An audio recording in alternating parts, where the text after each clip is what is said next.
Já estamos gravando aqui. E eu já coloquei esse arquivo da aula de hoje e da aula passada. Eu já coloquei ele, coloquei agora, tá? Lá nos repositórios. Então, se vocês quiserem acompanhar, podem baixar, tá bem? Então, eu chamei esse aqui de probabilidade parte 8. A gente vai ter ainda depois a parte 9.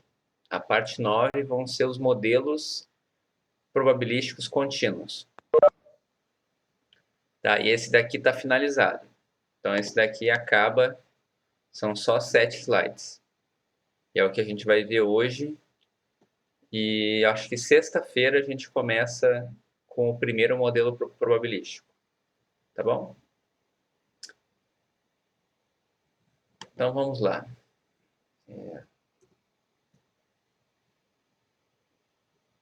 A gente viu na aula passada função de variável aleatória contínua. Eu dei esse exemplo aqui para vocês. Apresentei esse resultado aqui. Não demonstrei, mas eu vou fazer isso hoje. E nós fizemos o exemplo 2, fizemos o exemplo 3 e fizemos o exemplo 4. Fizemos esses três aqui. Tá? Hoje a gente vai fazer o 5, 6, 7, 8. Tá? Se der tempo. Vamos ver o que a gente consegue fazer hoje. Tá legal? Então vamos lá. Eu vou fazer um caso agora, começando a aula, um caso que não vai funcionar esse método aqui, ó. Tá? E eu vou mostrar para vocês como que você faz quando esse método aqui não funciona. Tá? Que eu disse para vocês na aula passada que a acumulada sempre salva a gente. Lembram disso? Então, eu vou fazer esse exemplo 5 aqui. Se x é uma uniforme menos 1, 1, qual a distribuição de y igual a x ao quadrado? Tá? Esse daqui eu vou fazer agora no quadro. Então, vamos lá. Esse daqui é o exemplo 5. Deixa eu fazer isso aqui. Então, vamos lá. Nesse exemplo aqui, x é uma uniforme menos 1, 1, certo? E eu quero a distribuição de y igual a x ao quadrado. Vamos só colocar aqui do lado para a gente lembrar quem é a densidade de x. Tá? Se x é uma uniforme menos 1, 1, vocês lembram quanto é que dá a densidade? Lembra mais ou menos como é que fazia quando tinha uma uniforme? Bom, não sei se vocês estão acordados, estão lembrados, eu vou ajudar. Basicamente, a densidade sempre vai ser 1 sobre o comprimento do intervalo. Tá? Não é 14, não. Ah, o 14 é o que você está acordado. Tá bom, obrigado, Ian. Mas agora eu preferia que você me dissesse a constante aqui, tá? Vamos lá. Ok. É 1 sobre B menos A. 1 sobre o comprimento do intervalo. Se esse intervalo aqui tem comprimento 2, tá? Então alguém aí já escreveu, isso daqui vai dar meio. A gente vai revisitar o uniforme, tá? Mas a gente já fez isso no quadro algumas vezes, tá? Então, é isso daqui para menos 1 menor que x menor que 1 e 0 caso contrário. Essa é uma das formas de apresentar a densidade. Eu poderia fazer aqui multiplicando pela indicadora. Tá? Então, isso daqui é o que eu preciso para fazer a conta aqui. Agora vamos lá. Lembra que eu disse para vocês, apareceu uma função de variável aleatória. y igual a x ao quadrado. X ao quadrado é uma g de x. Então, a primeira coisa que você pode fazer aqui é pensar quais os valores possíveis de y. Se x é uma uniforme menos 1, 1, quais são os valores de y? Todo mundo concorda que os valores de y estão entre 0 e 1?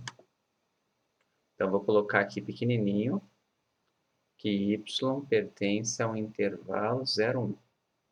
Tá? Foi uma conclusão que a gente já tirou dessa análise inicial aqui. Isso vai ajudar lá no final. Agora, a próxima coisa que eu vou fazer. Será que eu tenho relação biunívoca? Será que eu tenho inversa? Então, você vai fazer, né? Se o y é igual a x ao quadrado, então o x é igual ao quê? É só isso daqui? Aqui nós temos um problema, tá? Porque vai depender. Eu não sei se o x é positivo, se esse resultado aqui vai dar mais raiz de y ou menos raiz de y, porque vai depender se o x era positivo ou se o x era negativo. Então, aqui eu tenho dois casos.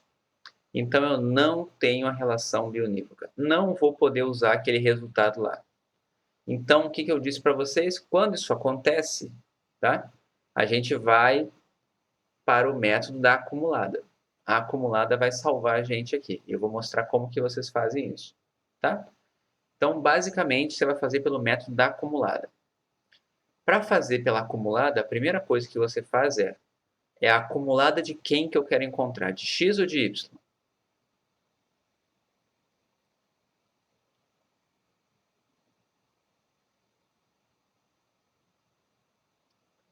É de y, certo? Eu quero encontrar a função acumulada de y, porque eu quero encontrar a distribuição de y. Então, você vai começar a conta assim. f de y aplicado no y é igual. Isso aqui, por definição, é probabilidade de y menor ou igual a y. Até aqui tudo bem? Estou fazendo via acumulada e sair da definição. Agora, a gente vai fazer aqui. Eu sei que y é x ao quadrado. Então, isso aqui é x ao quadrado menor ou igual a y. Certo? Só que, se x ao quadrado é menor ou igual a y, o que eu sei sobre o x?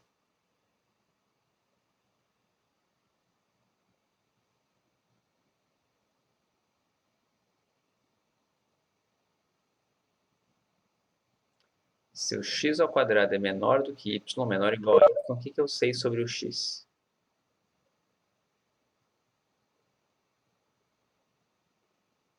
Alguém sabe? Isso, perfeito. Ele está entre menos raiz de y e mais raiz de y. Ok? Lembra daquilo, né? Se isso aqui fosse x ao quadrado menor ou igual a 1, seria x entre menos 1 e 1. Como aqui eu tenho x ao quadrado menor ou igual a y, então vai ficar isso daqui. Ok? Agora vamos lá. Probabilidade de x estar entre A e B. Então, no caso contínuo, eu posso escrever em função da acumulada de x, concordam? Esse evento aqui, ó, é f nesse ponto menos f nesse ponto. Vocês concordam? É o f de B menos f de A. Então, é isso que eu vou fazer. Eu vou lá para o outro lado. Vou botar aqui embaixo. Então, vou botar aqui, tá? Isso é a mesma coisa que f de x aplicado em raiz de y menos fzão de x aplicado em menos raiz de y. Ok? Até aqui? Agora o seguinte, isso aqui é a acumulada de y, que deu isso aqui. No final, eu quero encontrar a densidade de y. Como é que eu faço para encontrar a densidade quando eu tenho acumulada?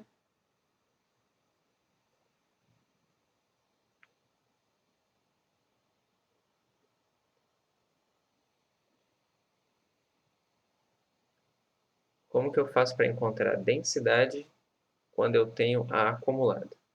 Derivo, cuidado, tá? Eu não integro, eu derivo, tá?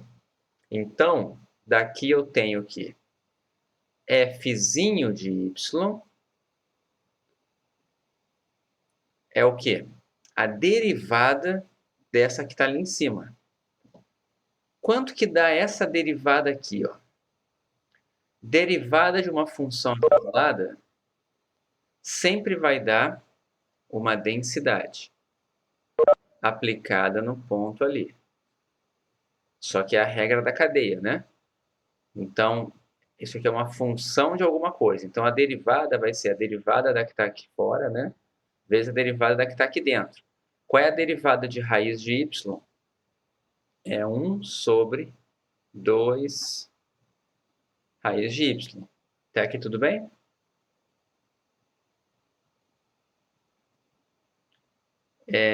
Bom, menos. Agora vamos para a segunda ali, né? Agora eu tenho que fazer a derivada. Deixa eu só sumir aqui. Derivada desse f aqui, ó. Então, aqui vai ser fzinho de x aplicado em menos raiz de y vezes a derivada de menos raiz de y. A derivada de menos raiz de y vai dar menos 1 sobre 2 raiz de y. Certo?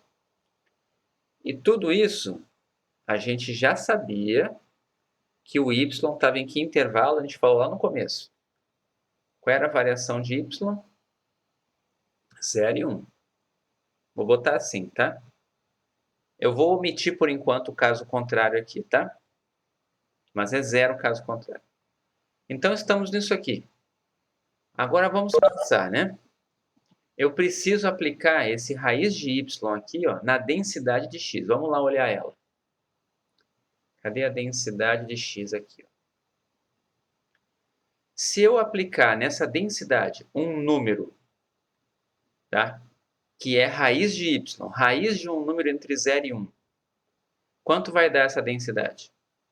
Se eu aplicar no x aqui menos raiz de... Não, desculpa, se eu aplicar raiz de y no lugar de x, quanto que vai dar? Essa densidade só me dá dois valores, ou é meio ou é zero. Então, f de raiz de y é meio ou é zero?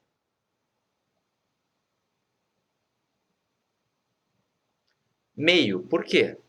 Porque raiz de y é um número entre menos 1 e 1. Na verdade, raiz de y vai dar um número entre 0 e 1. Cai nesse caso aqui. Então, a densidade vale meio. Todo mundo entendeu? Aqui, então, vai ficar meio vezes meio raiz de y. Ok? Agora vamos olhar o segundo lado aqui. Tem um sinal negativo aqui e aqui tem um sinal negativo. Então vai ficar positivo. Certo? Eu vou já colocar esse carinha aqui, ó. Vai ser 1 sobre 2 raiz de y. Tá faltando só ver quem é o f de menos raiz de y. Vamos olhar de novo lá em cima. Aqui. Se você fizer menos raiz de y, e y é um número entre 0 e 1, menos raiz de y vai dar um número entre menos 1 e 0. Vocês concordam?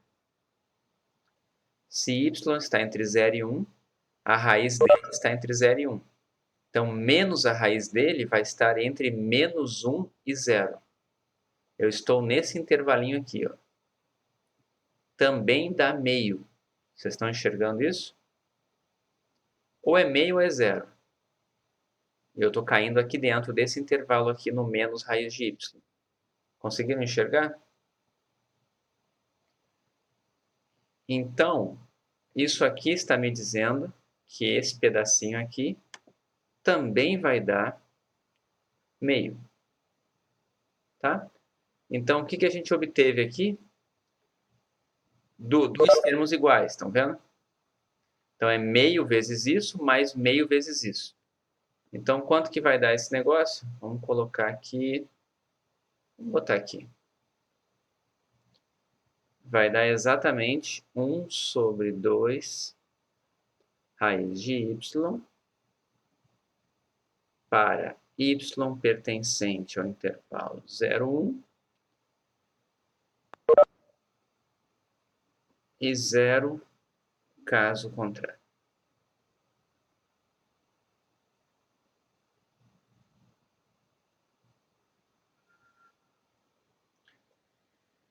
Entenderam o que eu fiz? Depois, mais à frente, a gente vai revisitar isso aqui, porque isso aqui é uma distribuição conhecida. Tá? Ela não está numa forma bonitinha aqui, mas isso aqui tem uma distribuição beta, tá? Que vai ser muito importante para vocês depois. Todo mundo entendeu o que eu fiz? Como é que você faz, então, pela acumulada?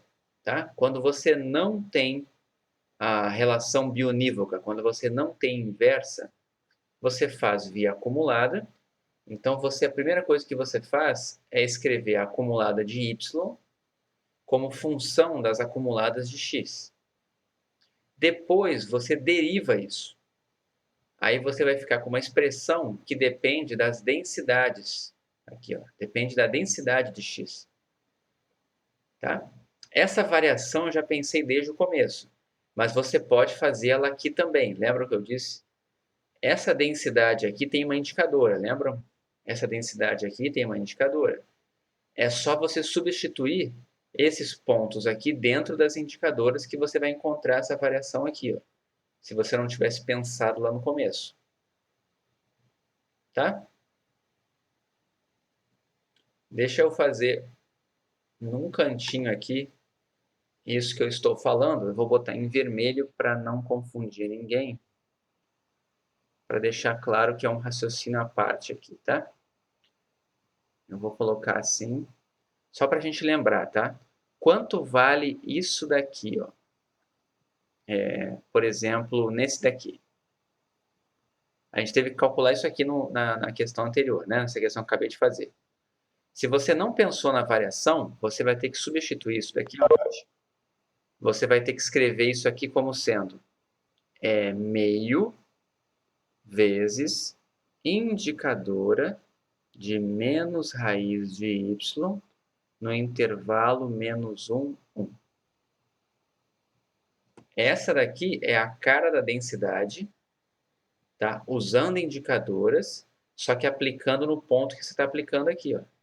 Porque se aqui fosse x, aqui seria x. Certo? Então, o que você vai acabar fazendo?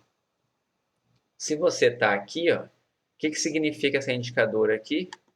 Essa indicadora aqui significa que menos 1 é menor que menos raiz de y, que é menor do que 1. Certo? Então, daqui, você ia acabar concluindo, né? Se você tem isso daqui, você vai concluir que y, tá, é menor que 1 e, ao mesmo tempo, é maior que menos 1. Tá? Você vai acabar concluindo isso. E com a outra indicadora, você vai concluir que o y é menor do que 1. Deixa eu só ver aqui. É isso mesmo, né? Deixa eu ver aqui. Se você tem isso daqui, Se menos 1 é menor que menos raiz de y, então raiz de y é menor do que 1. Então, y é menor do que 1. Você vai concluir isso aqui. E aqui você vai concluir, né, que o y é maior que menos 1, né? Aí quando eleva ao quadrado, é isso mesmo. Vamos botar aqui num cantinho aqui. Vamos botar aqui em cima, né? Isso daqui vai dar meio indicadora de y. Aí aqui, né? Esse pedacinho daqui, você tem que y é menor do que 1, certo? Desse pedacinho aqui.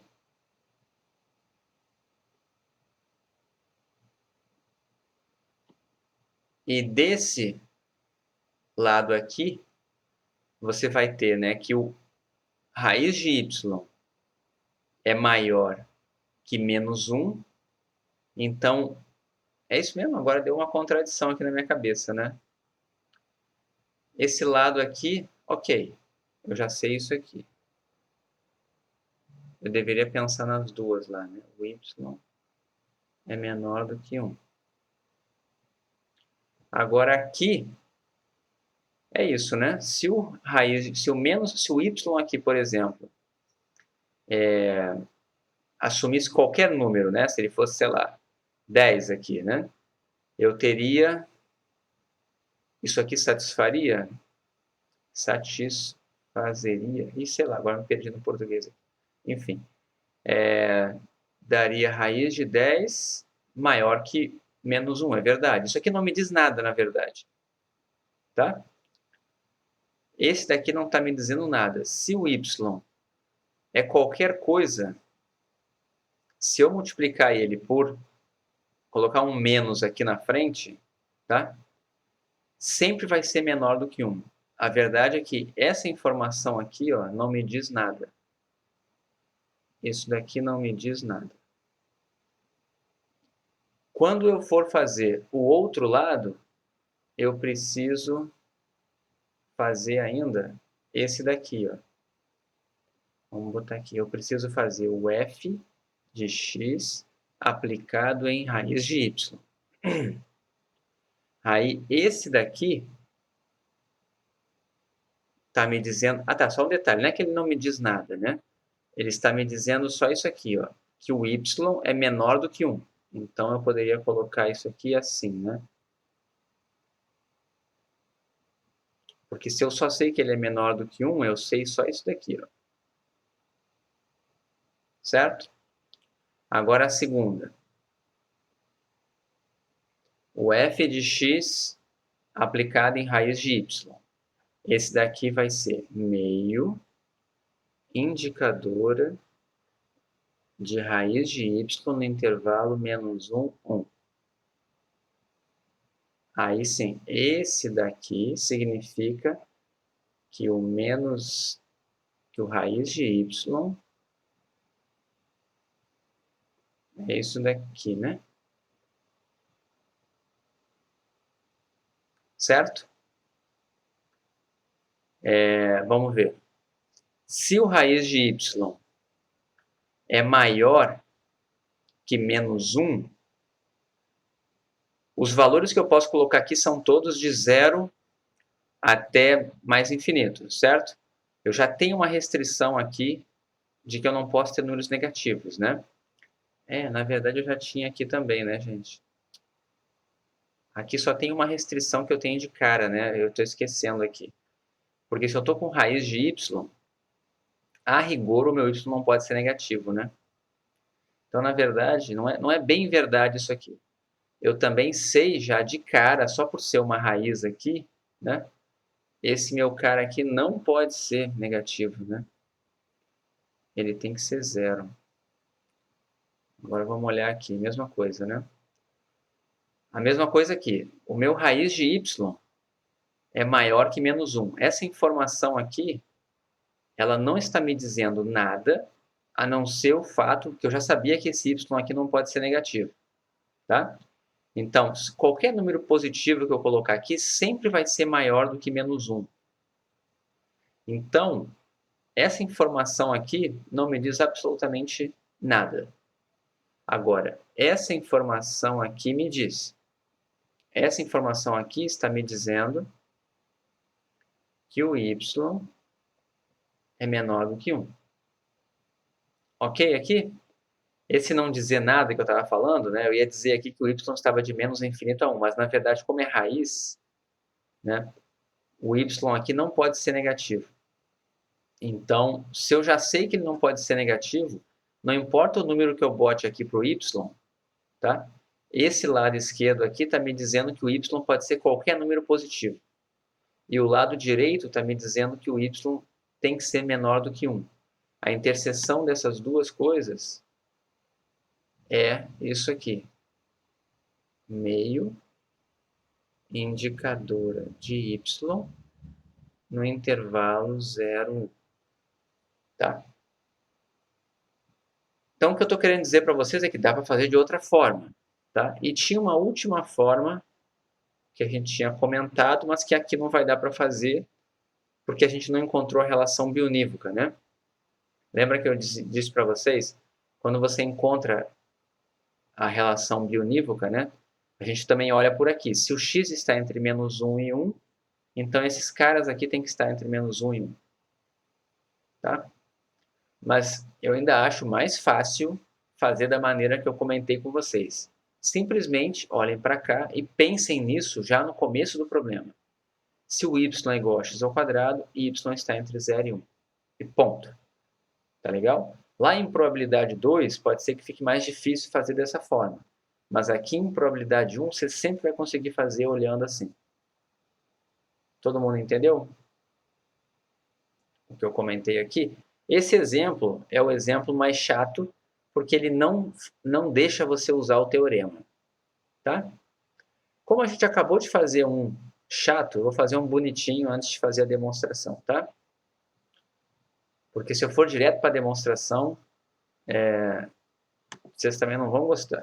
Então, vamos fazer um mais simplesinho. Vamos lá. Esse daqui a gente já fez todos. Então, vamos para cá. Tá? Esse daqui é teórico. Eu vou deixar para fazer depois. Eu vou fazer esse daqui. Ó. Esse daqui é um exemplo bem tranquilo. Tá? Tem uma densidade aqui. Seja x uma variável aleatória com essa densidade aqui. Encontre a distribuição de y igual a logaritmo de x. Essa distribuição é uma distribuição bem conhecida. Tá? E ela parece algo conhecido. Isso aqui parece alguma distribuição que vocês já viram na vida? Parece anormal, mas só que não é anormal, né? Por que não é anormal? Tem umas coisas aqui que não tem na normal. Se você lembrar lá de introdução à estatística, a gente mostrou a fórmula da densidade da normal, né? Não tem logaritmo na densidade da normal. E não tem esse x aqui embaixo. Também? Não tem nem isso aqui, nem isso aqui. Tá? Mas eu vou escrever. Vamos lá, esse daqui é o exemplo 8. Então, vamos lá. F de x é igual a 1 sobre x raiz de 2π. Eu vou escrever assim para não ficar muito apertado. ESP de menos ln de x ao quadrado sobre 2. E isso tudo é para x maior do que 0 e 0 caso contrário. Ok? E ele quer fazer a seguinte transformação. Y igual a ln de x. Então, a primeira coisa que a gente vai fazer aqui é pensar quais os valores possíveis de y. Quais os valores possíveis de x?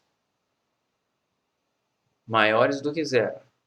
Então, quais são os valores possíveis de y?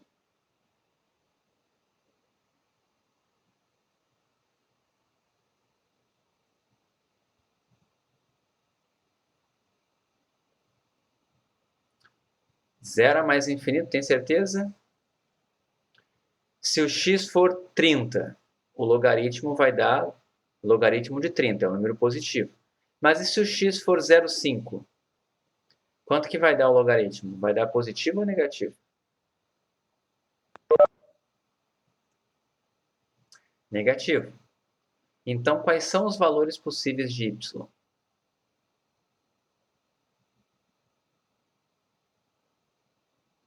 O x é qualquer coisa positiva. Então, o y pertence aos reais. Todo mundo entendeu?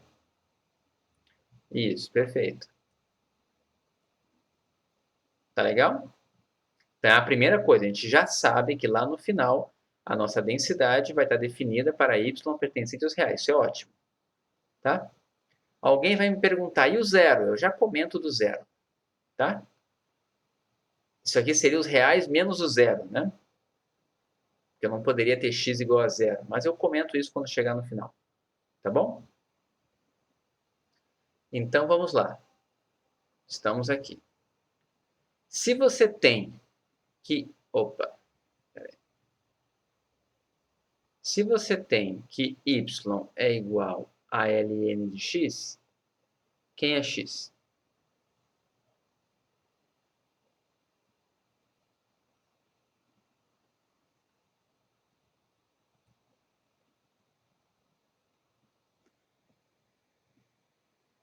Esp de y. Ou seja, eu tenho a relação bionívoca, finalmente, né? Isso é uma coisa boa.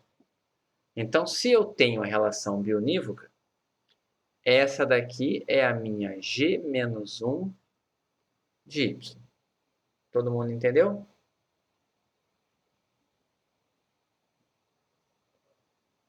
Lembrando que quem é a minha g de x? Essa daqui, ó, é a minha g de x, tá? Eu acabei de achar a inversa, g menos 1 aplicada em y. Então, o que falta fazer? Eu já achei esse cara aqui que me interessa. Só preciso saber quem que eu tenho que derivar, né? Eu tenho que derivar essa expressão aqui, ó. Ou seja, eu tenho que derivar esp de y. Então, vamos fazer isso aqui. Vamos botar aqui embaixo. Eu preciso da derivada da g menos 1 aplicada em y dy. Certo? Isso vai ser a derivada disso. Quanto dá essa derivada? Isso. Ok? Pronto, eu já tenho tudo o que eu preciso. Agora, vamos lá. Então, quem é f de y? Vai ser o f de x aplicado em x escrito como função de y. Quem é o x escrito como função de y? É esse cara aqui, né? É o esp de y.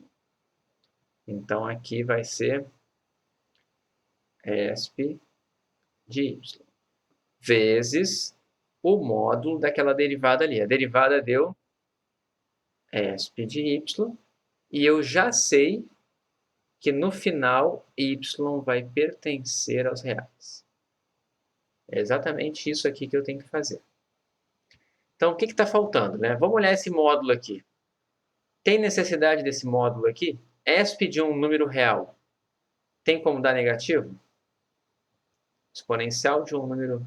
Não tem. Então, esse módulo aqui é redundante. Posso tirar ele. E aqui, eu tenho que pegar a minha densidade de x e aplicar ela em esp de y. Vamos olhar para ela aqui. O que vai ser?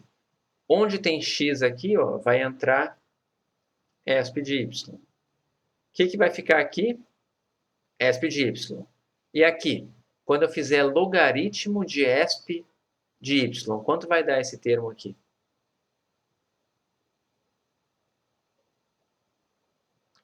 Y Todo mundo concorda? Logaritmo de exponencial de y vai dar o próprio y. Ok? Então, vamos escrever lá. Aqui, então, vai ficar 1 sobre esp de y, raiz de 2π, exponencial de menos y ao quadrado sobre 2, vezes aquele esp de y que sai do módulo. O que acontece agora aqui? Eu posso cortar esse cara com esse cara aqui, e olhem o que sobrou. Sobrou exatamente 1 sobre raiz de 2π, esp de menos y ao quadrado sobre 2, para y pertencente aos reais. Vocês conhecem essa densidade aqui? A gente não estudou ela ainda, mas lá em Introdução à Estatística a gente falava dela. Vocês conhecem essa densidade?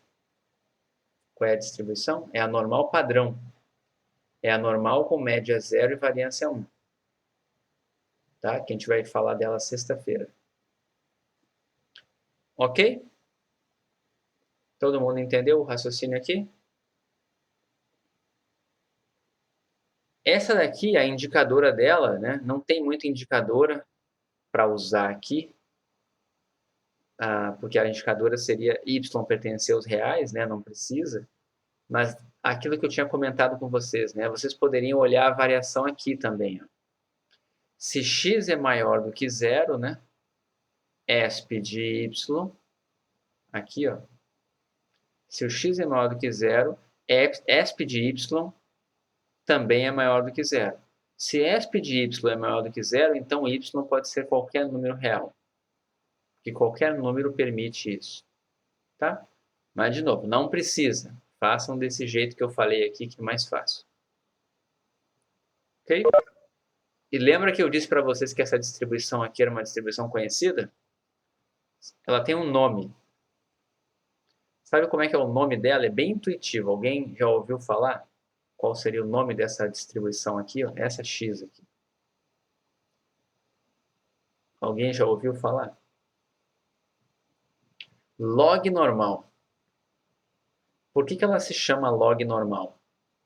Porque se você tomar o log dessa variável aleatória, ela se transforma numa normal. Ok? Bem intuitivo, né? Consequentemente, se você pegar uma distribuição normal e fizer aqui a transformação esp de uma normal, você vai chegar na log normal. Ok? Mas não se preocupem com isso ainda, a gente nem viu a normal, é só spoiler mesmo. Dúvidas nesse exercício? Nesse exemplo? Não? Então, deixa eu fazer, finalmente, que eu preciso fazer aqui a demonstração disso. Tá?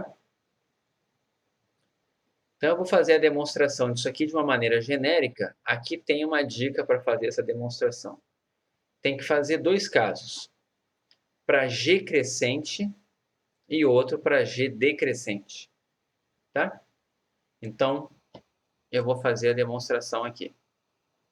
Então, a demonstração eu vou dividir em 2 partes.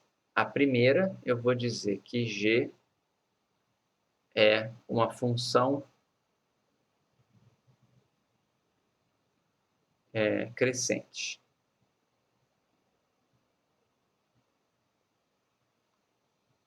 Ok?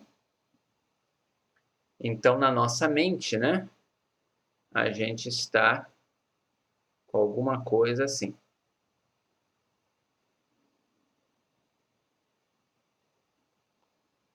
Ok? Só para a gente guardar na mente aqui. Então, vamos lá. alguém disse para você isso aqui, né? Que y é igual a g de x. E o x é uma variável aleatória qualquer. Você não sabe qual é, tá? Então, vou demonstrar que dá aquele negócio lá. Então, eu vou fazer pela acumulada, tá? A acumulada sempre funciona. A acumulada de y aplicada no ponto y, por definição, é probabilidade. Peraí que deu ruim aqui, sumiu. Probabilidade de y menor ou igual a yzinho. Ok até aqui? Então vamos lá. Só que quem é y? Eu só sei que o y é g de x. Certo? Como é que eu faço para isolar o x aqui?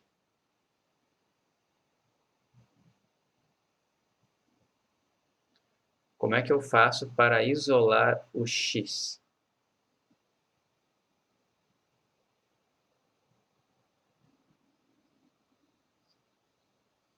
Vamos lá, vamos pensar aqui, né? Você precisa aplicar a inversa, né? Se você tivesse aqui, por exemplo, tá? ln de x menor ou igual a y. O que você ia fazer aqui dos dois lados da desigualdade para encontrar quanto vale x? O que você ia fazer? Você não ia aplicar o exponencial dos dois lados? Seria aplicar o exponencial, certo? É a mesma coisa que você fazer isso daqui, né? Você colocar um exponencial aqui, tá? Vamos botar assim, não ficou legal. É como se você colocasse um exponencial aqui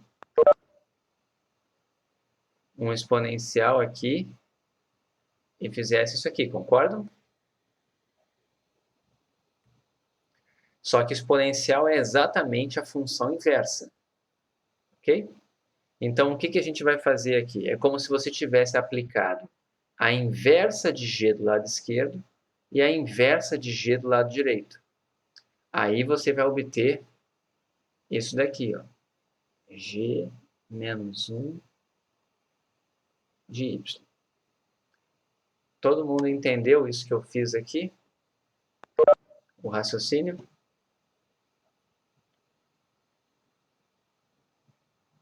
Todo mundo entendeu?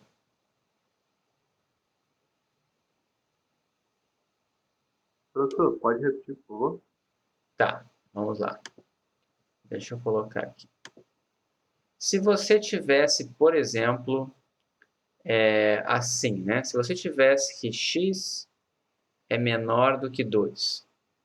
Desculpa, se você tivesse que raiz de x é menor do que 2. Como é que você ia fazer para obter uma expressão com x aqui? O que você ia fazer? Você ia aplicar dos dois lados o quadrado, concorda? Você ia fazer o quadrado do que está na esquerda e o quadrado do que está na direita. Certo? Ia ficar elevando esse termo aqui ao quadrado, dá x, elevando esse termo aqui ao quadrado, dá 4. Certo? Então, se isso daqui, ao invés de 2, fosse um yzinho, um número, aqui ficaria ele ao quadrado. Concorda? O que você está fazendo quando você faz isso daqui? Raiz de x é uma g.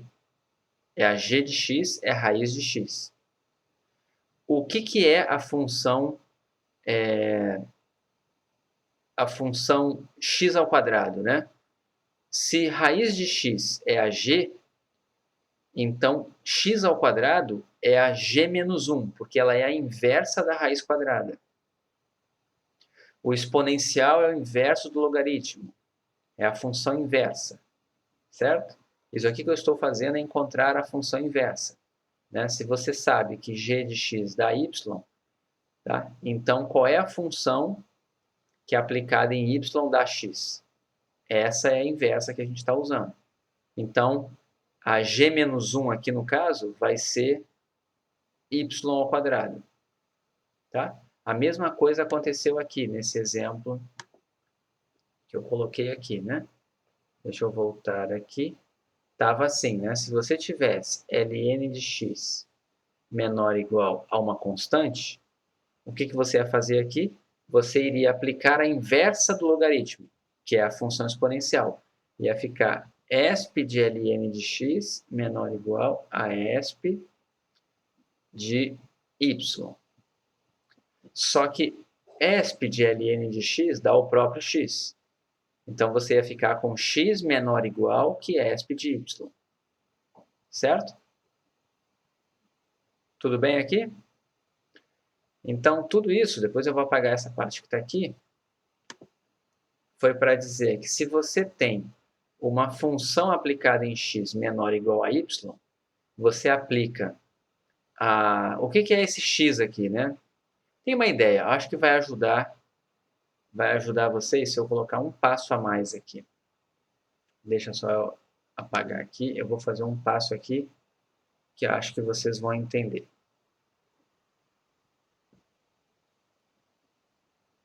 Vou colocar um passo, olha. Deixa eu ver se eu apaguei tudo, apaguei. Eu vou tirar aqui um passo, vou botar um passo a mais. Então vamos lá. Eu vou aplicar a inversa dos dois lados. Ok? Então, vai ficar a g menos 1 de g de x menor ou igual a g menos 1 em y. Ok aqui? Eu apliquei a g menos 1 de um lado e a g menos 1 do outro lado. Agora sim, né? G menos 1 aplicada em g, né, é a inversa da própria função aplicada num ponto. Vai dar o próprio ponto. Então, isso daqui sempre vai dar o ponto. Ok? A inversa aplicada na função dá o ponto em que ela está aplicada. Ok aqui?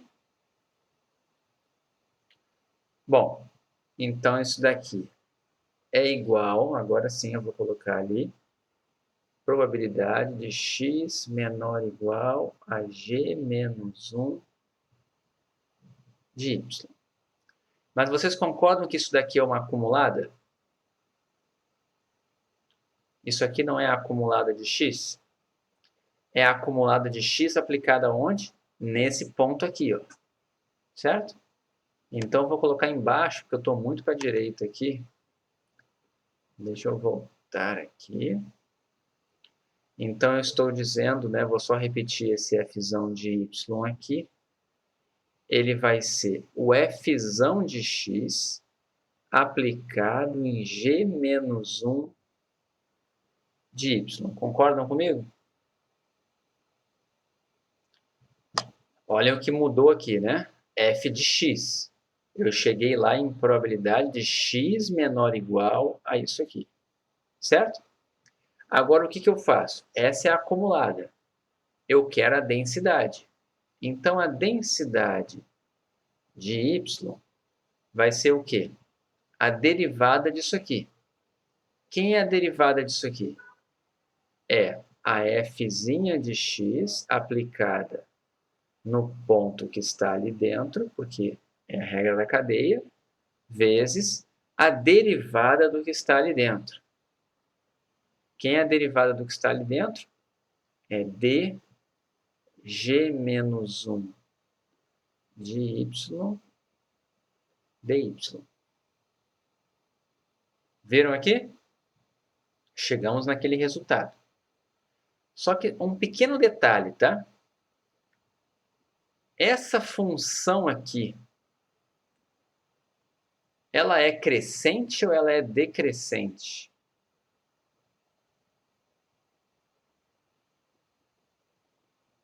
Ela é crescente. Por que ela é crescente?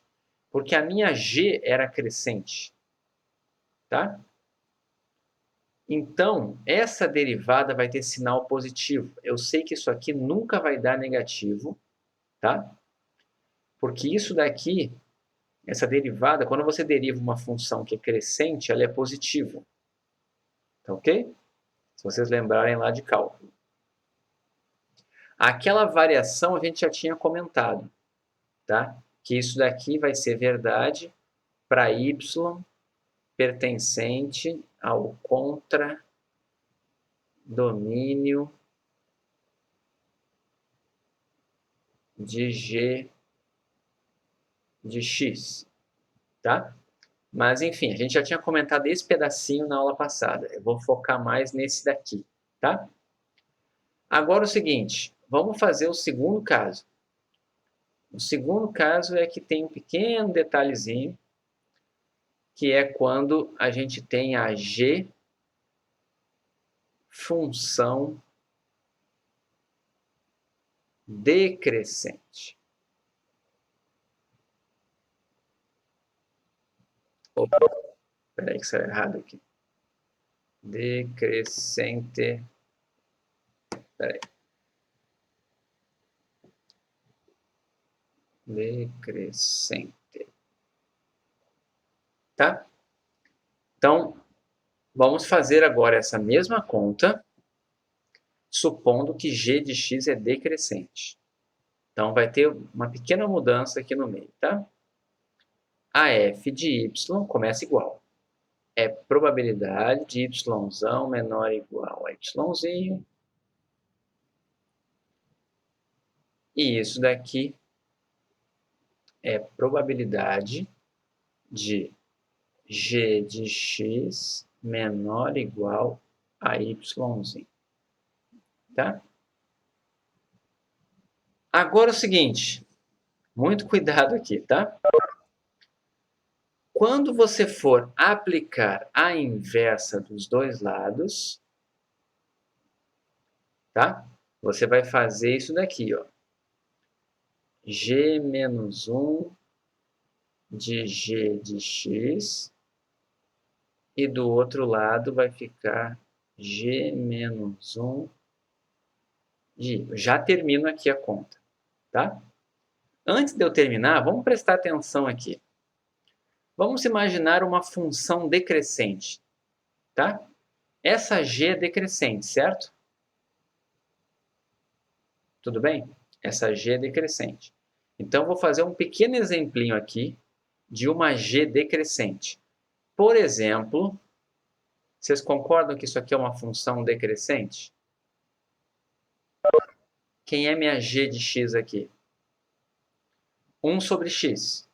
É uma função decrescente. Lembram lá de cálculo? O que acontece quando você obtém aqui isso? Qual é o sinal da desigualdade aqui? O x é menor ou igual a isso? Ou o x é maior ou igual a isso? Vocês concordam que inverte?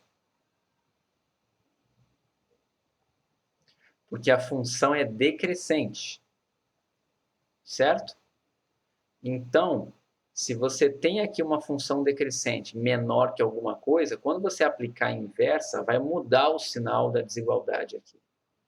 Vai ficar maior ou igual. E eu acabei de dar um exemplo aqui.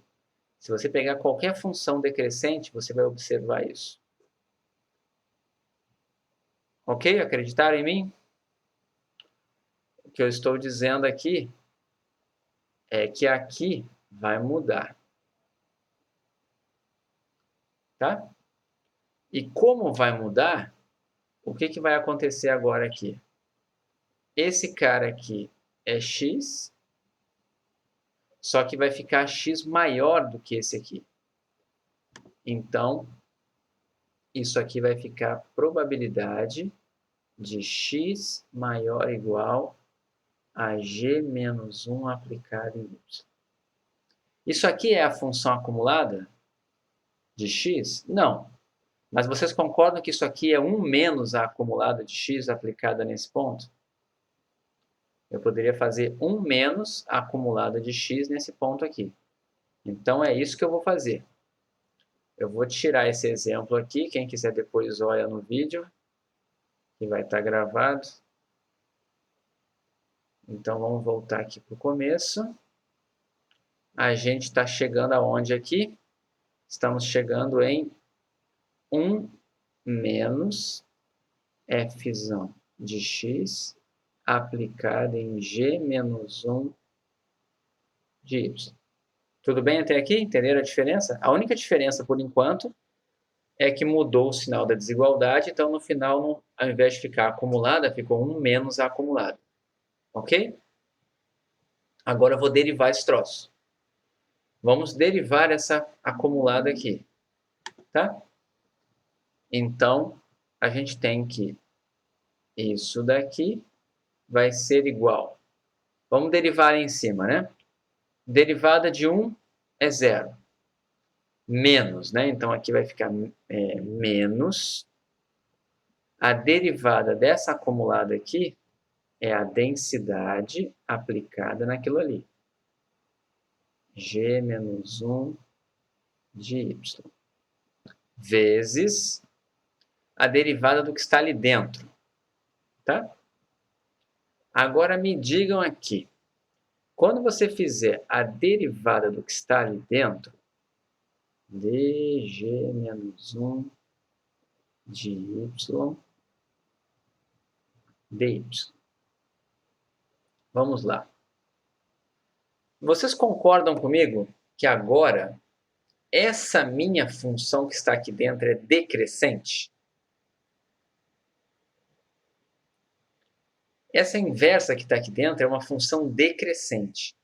Qual é o sinal da derivada quando você deriva uma função decrescente? Negativo, vocês concordam? Que é negativo? Quando você deriva uma função decrescente, o sinal da derivada é sempre negativo. Tá? Só que, o que a gente está dizendo então? Que esse cara aqui, ó, ele vai dar negativo. Mas eu tenho um sinal de menos aqui, ó. Estão vendo? Então, quando eu tiver esse menos aqui com esse negócio negativo, ele vai ficar positivo. Concordam comigo? Ele vai ficar positivo. Então, o ponto é, seja a sua função crescente ou seja a sua função decrescente, sempre vai dar algo positivo. Vai dar sempre a densidade vezes algo que é positivo. Então, como é que você escreve isso de uma maneira geral? Se no caso crescente deu o sinal de mais e no caso decrescente deu o sinal de menos, mas isso aqui era negativo e deu positivo, então no final das contas, você junta, então a conclusão aqui é, tá? Para G crescente ou decrescente, tá? Sempre vai dar positivo. Então, você sempre vai ter f de y como sendo a f de x aplicada em g menos 1 de y vezes o módulo daquele negócio ali.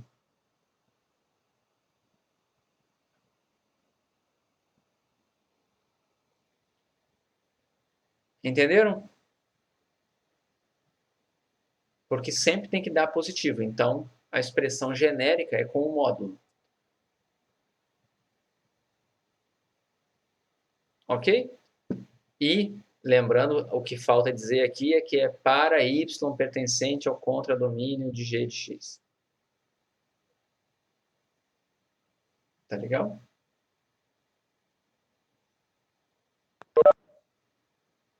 Tudo certo, pessoal? Olha só, uma coisa que a gente faz aqui, ó, tá? Essa coisa do contradomínio, só para lembrar, é exatamente o que a gente faz aqui. Sempre que a gente pega um exercício, a gente faz isso aqui, né? Isso daqui é g de x, certo? É a função g de x. O domínio aqui, tá? Dessa função Né? Quem é o domínio dessa função aqui nesse exemplo que a gente fez aqui da log normal? O domínio era os reais positivos. E quem era o contradomínio? É o conjunto onde ela devolve os valores, né? Ela devolve nos reais. Então, os reais aqui são o contradomínio dessa função aqui. Todo mundo entendeu? Então, por isso que eu escrevi só uma vez aqui, né, na demonstração. Acho que eu botei aqui, né? Y pertencente ao contradomínio de g de x. A mesma coisa vale aqui, tá? Eu estou omitindo aqui, mas aqui também era para y pertencente ao contradomínio de g de x e aqui também. Para y pertencente ao contradomínio de g de x. Tá legal? Todo mundo entendeu? Para vocês terem uma ideia, o caso multivariado que a gente vê em probabilidade 2, aqui ó, vai ser uma função de mais de uma dimensão, tipo as que vocês estão vendo em cálculo 2. E isso aqui vai ser o jacobiano. Não sei se vocês viram já o jacobiano em cálculo 2. Já ouviram falar do jacobiano? Em cálculo 2 ou não chegou nessa parte? Ainda não? Mas basicamente vai ser uma matriz de derivadas. E aí você vai calcular o determinante dela. Isso aqui vai ser o determinante de uma matriz de derivadas. Tá? Isso lá em probabilidade 2. Dúvidas aqui? Então vocês acabaram de ver a demonstração e entenderam quando é que usa. Quando é que você usa esse método aqui? Quando você tem inversa. Quando você tem relação bionívoca. É outra maneira de falar. Tá legal? Vamos fazer mais um exemplo. Vamos fazer esse daqui, ó. Quem aí gosta de função trigonométrica, aí levanta a mão.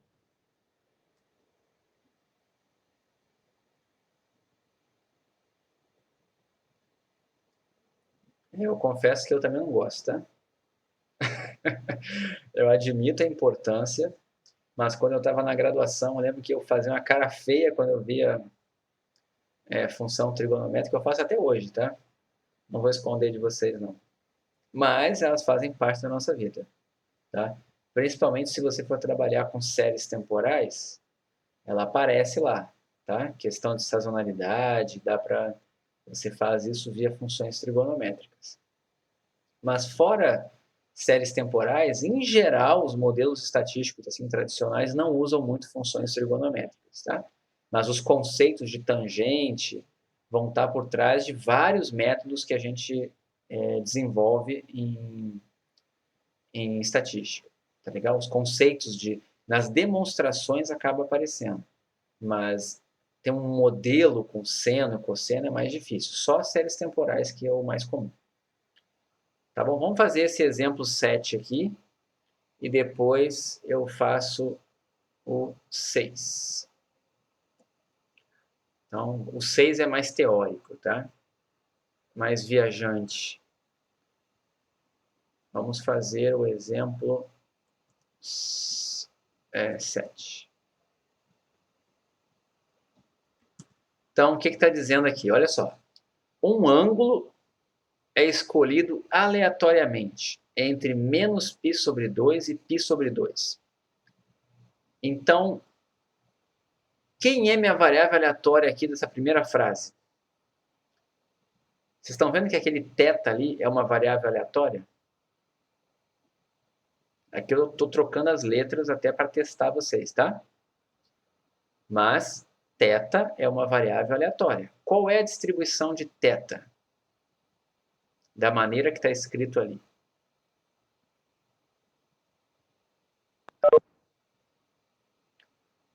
Qual é a distribuição de θ?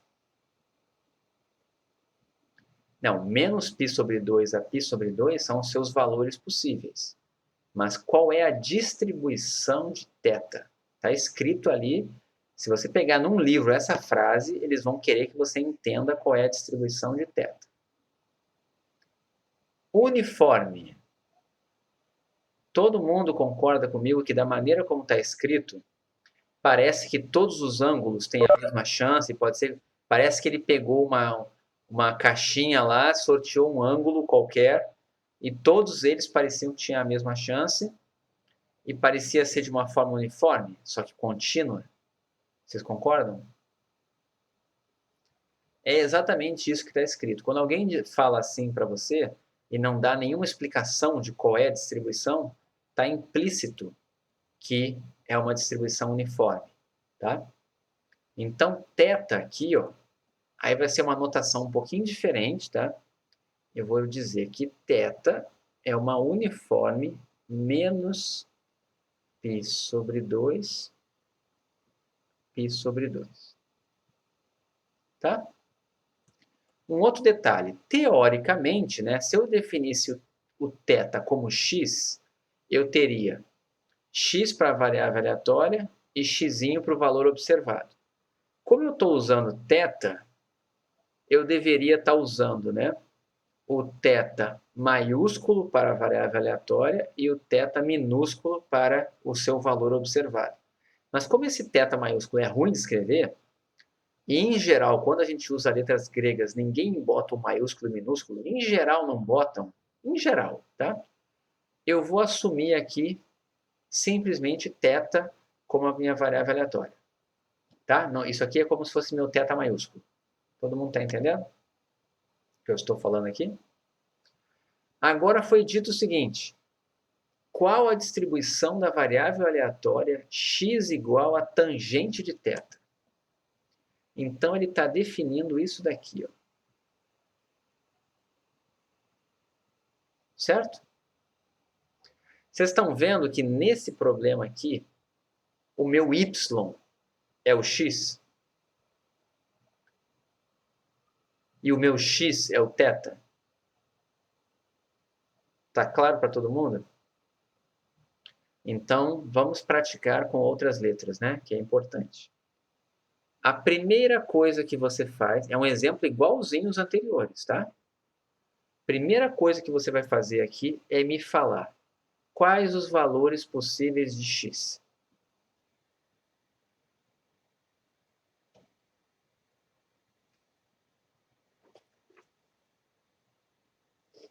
Vocês lembram como é que é o gráfico da tangente? Vamos colocar aqui de 0 a 1? Não. Vamos botar aqui num cantinho aqui. Se você colocar aqui o menos π sobre 2 e aqui o π sobre 2, a função faz assim. Concordam? A tangente, que ela é assim, o gráfico da tangente é assim. Então, se você chamar de θ aqui, ó, nesse eixo, certo? O eixo y é o eixo em que você tem a f de... seria o x, né? Esse aqui seria o seu x. Estão entendendo? Porque o meu θ é x e o meu x é... o meu θ é x e o meu x é y. Nesse problema. A questão é, se você pegar qualquer ângulo entre menos π sobre 2 e π sobre 2, quais os valores possíveis de x?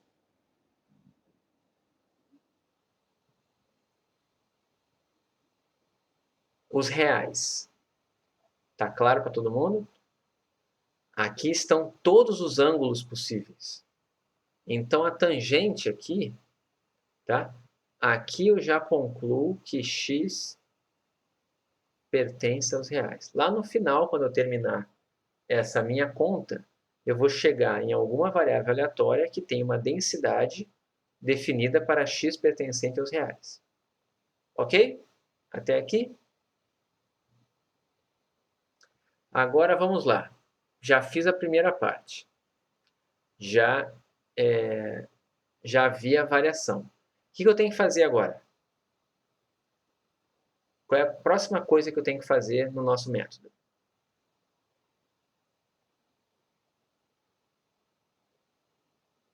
O que a gente sempre fez? Qual foi o passo seguinte?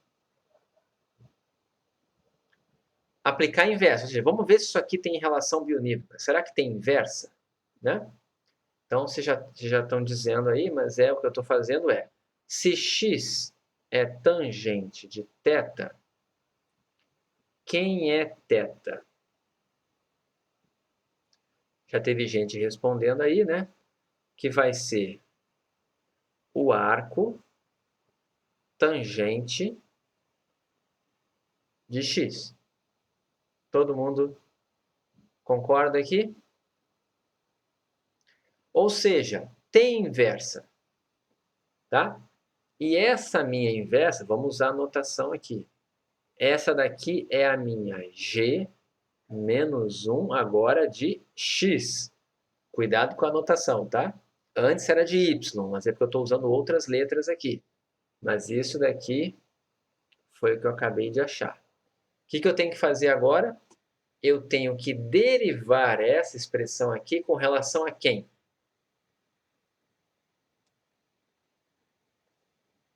Com relação a x, tá? Então, o que eu tenho que fazer aqui é derivada de... Opa, melhor eu botar g menos 1 de x dx. Tá? Perceba, não mudou a teoria. É só porque nesse problema o meu x, o meu y, né, que eu gostaria de estar calculando aqui, é o x. Tá legal? Então vai ser a derivada do arco tangente de x. Alguém lembra a derivada de arco tangente? Vocês não são obrigados a lembrar, tá? Por isso que eu coloquei ali, ó. Derivada de arco tangente de x é 1 sobre 1 mais x ao quadrado. Vocês lembravam disso? Ainda usa bastante em cálculo, né? 1 sobre 1. É a única arco tangente que eu sei da vida, é essa daqui, tá? E ainda assim eu esqueço de vez em quando, mas é a única que eu sei. As outras todas eu esqueci. Tá? Deu isso aqui. Pronto. Agora o que falta fazer? Falta simplesmente escrever a densidade. A densidade é de quem que eu estou procurando? Qual é a variável que eu estou procurando a densidade aqui? É y? Não. É x. Certo? Ela vai ser quem? A densidade de θ aplicada onde? Eu tenho que procurar o θ escrito como função de x. Arco tangente de x. Então, vai ser aqui, né? Arco tangente de x vezes o módulo, né? Desse negócio aqui, né? Que vai dar 1 sobre 1 mais x ao quadrado. E lá no final, a gente já sabe que o x pertence a qual intervalo? Que a gente fez lá no comecinho?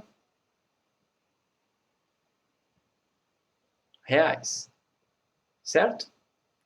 Agora vamos olhar para isso aqui. Primeiro essa derivada aqui, esse módulo. Isso aqui tem como dar negativo? Não, não tem como dar negativo. Certo? Então agora vamos olhar para essa função aqui, ó, tá? Quem é essa função? A gente não escreveu lá em cima, né? A gente poderia ter escrito. Eu botei o gráfico aqui, ó. Mas quem é a densidade dessa uniforme aqui? Vamos botar num cantinho aqui.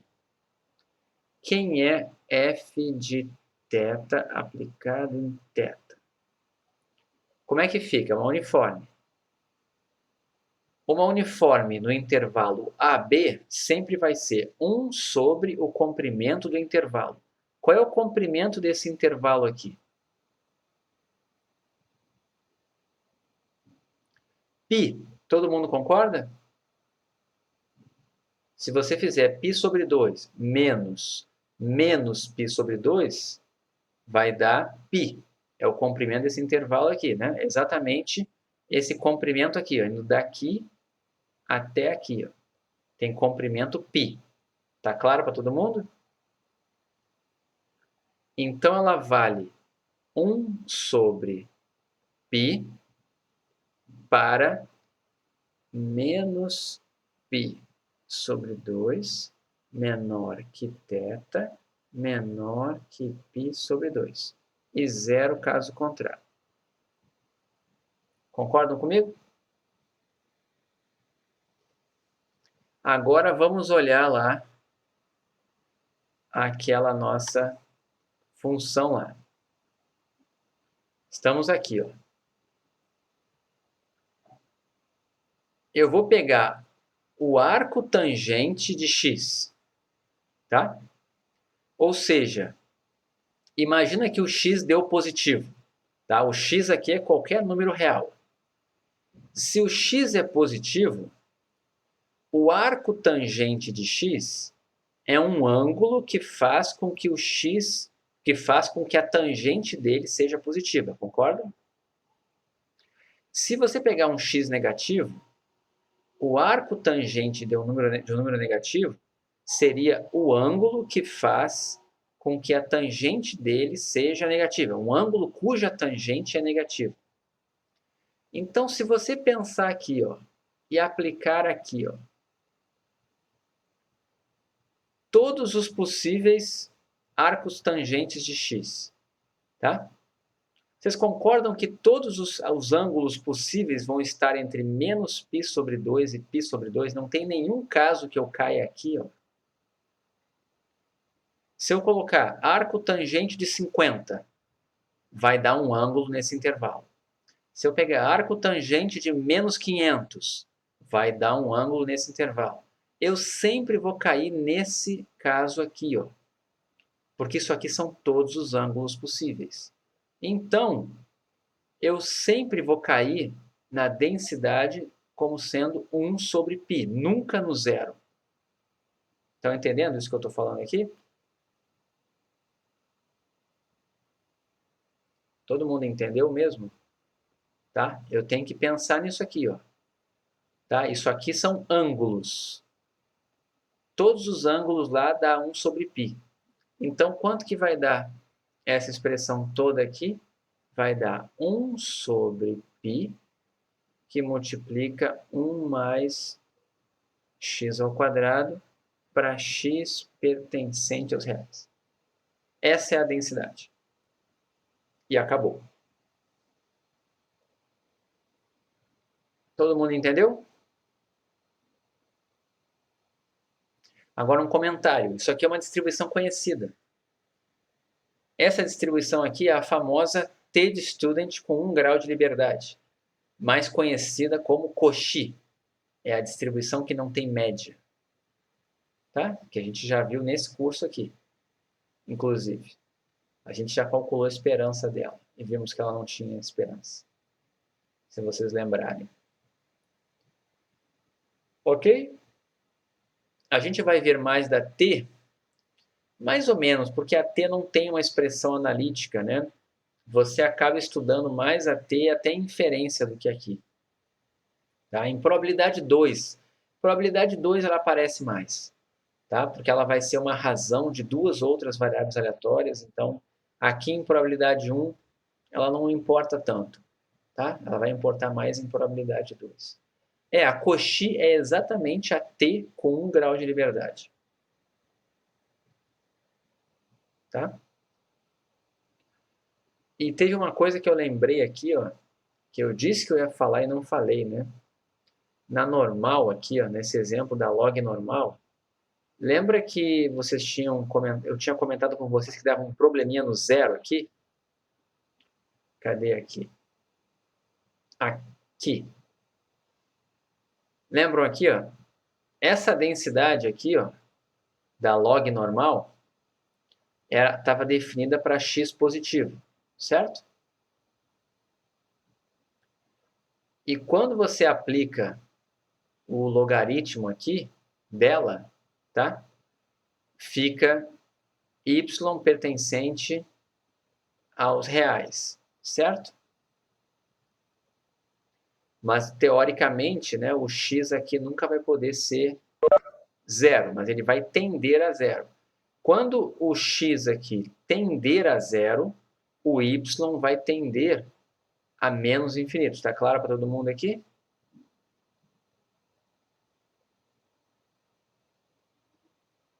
Tá? Mas eu ia comentar uma outra coisinha com vocês, que é bem curiosa da probabilidade, tá? É só pelo seguinte, se um dia vocês chegassem nessa distribuição aqui, ó, se um dia aparecesse essa densidade aqui, ó, mas fosse para y pertencente aos reais, exceto o ponto 7. Imaginaram isso? Imagina que você tem uma densidade que é válida para todos os reais, é uma normal, para todos os reais, exceto no ponto 7. No ponto 7 ela não está definida. Imaginaram que eu tire o ponto 7. Eu poderia tirar o ponto 7, eu poderia tirar o ponto 0, eu poderia tirar o ponto que eu quisesse. Imagine simplesmente isso. Tirei um ponto. Ela continua tendo distribuição normal. Tá? Isso é só um comentário para vocês saberem que tirar um ponto só, ou um conjunto finito de pontos, não afeta a distribuição. Ela continua tendo a distribuição que a gente está observando aqui, a densidade. Tá? Esse é um detalhe técnico, e porque quando você for calcular as probabilidades no ponto são todas iguais a zero. Tá? Então, não vai afetar nada a nossa vida se você fizer isso. Eu não sei se comentaram com vocês em cálculo isso, ou se alguma vez passou pela cabeça de vocês. Ah, agora que eu vi aqui que eu acho que eu mudei o tamanho, né, gente? Meu quadro, eu fiz aquilo que eu fazia antigamente. Botar 2 tamanhos. Eu aumentei um pouquinho aqui, tá? Foi mal. Vou voltar para o tamanho original. Então, estamos aqui. Desce aqui. Vou fazer um exemplo agora mais teórico, ou eu deixo esse para sexta? Deixa eu ver se eu faço esse. Ó, o último exemplo que eu ia fazer é esse aqui, tá? Só que eu tenho essa outra parte aqui, ó, que tem 3 exercícios que não são exatamente desse assunto, mas são assuntos do caso contínuo que poderiam cair na prova, na avaliação que a gente vai ter lá no final do curso, tá? Na parte contínua. Só que são questões difíceis essas aqui, tá? Uma especificamente aqui é bem difícil, e eu queria que vocês pensassem um pouquinho. Pensassem um pouquinho em casa. Então, eu vou fazer o seguinte, eu vou fazer a demonstração anterior lá, e vou comentar com vocês esse exemplo 9 e vou deixar para vocês pensarem no 10 para a gente comentar na sexta-feira. Tá? Vou fazer isso. Aí acabou, tá? Esse aqui é o último slide dessa parte. Então eu vou fazer o 6 aqui. E o 6 é bem esquisito, mas ele também tem outro resultado importantíssimo para a estatística. Tá? Que vocês vão usar ele em estatística computacional também. Olha o que está aqui. Ó. Se x é uma variável aleatória contínua, e ele tem essa função acumulada aqui, ó, f de x, tá? É essa f aqui. Uma f qualquer acumulada. Qual a distribuição de y igual a f de x? Olha que coisa esquisita. Tá? É como se você pegasse a própria expressão da acumulada e definisse uma variável aleatória nova que é exatamente a expressão da acumulada. É esquisito. Eu vou tentar mostrar um exemplo do que seria isso, tá? Antes de eu fazer a conta. Para ver se vocês entendem o que está dito aí. Tá?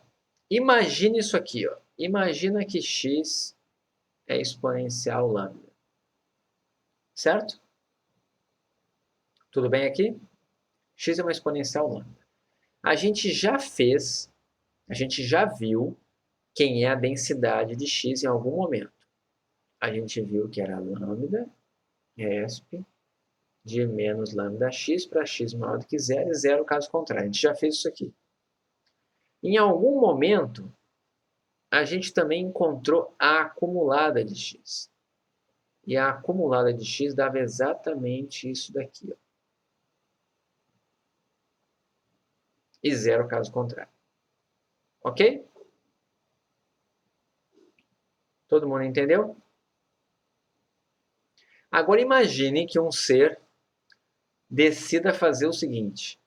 Ele cria uma variável aleatória y, que é uma g de x, ou seja, espera aí que aquele meu g parece um 9, né? Deixa eu mudar esse meu g. Tá? Só que o cara faz o seguinte, ele quer uma função específica. Ele quer pegar exatamente a cara da acumulada de x, ou seja, ele pega essa função aqui, ó, 1 menos esp de menos lambda x. Ele faz isso aqui. Entenderam o que foi feito aqui? Você pega a cara da acumulada e usa ela como sendo a sua g. Imaginaram isso? Então isso valeria para qualquer distribuição. O que importa é, você vai pegar como g sempre a cara que sair da f. Tá legal? Entenderam isso? Eu fiz um exemplo aqui para a exponencial. Mas se fosse uma uniforme, tá? Deixa eu botar aqui do lado. Se x fosse uma uniforme 0,1, tá? A acumulada de x, ela é 0 para x menor que 0, ela é x para 0 menor que x menor que 1, e ela é 1 para x maior do que 1. Certo? É como se alguém criasse agora um y que é igual a g de x, que é igual a x. Imaginaram isso aqui? Ele está pegando exatamente esse cara aqui para ser a acumulada dele. Imaginaram isso? Sempre ele pega f. Então, esse exemplo que está ali agora, que é o que eu vou fazer em preto aqui, é o exemplo 6. Você tem x variável aleatória, certo?